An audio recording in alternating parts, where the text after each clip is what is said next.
যে পথিক তুমি কোন পথে যাচ্ছ, এটা কোন পথ, তুমি জানো এটা কোন পথ? এটা হলো ওই পথ যে পথে হাঁটতে গিয়ে আদম আলাইহিস সালাম ক্লান্ত হয়ে গেছিলেন।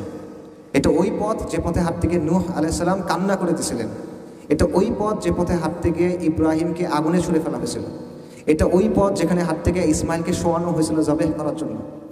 এটা ওই পথ যেটার জন্য সস্তা দামে বিক্রি করে দেওয়া হয়েছিল ইউসুফ আলাইহিস সালামকে, কারাগারে থাকতে হয়েছিল তাকে কয়েক বছর।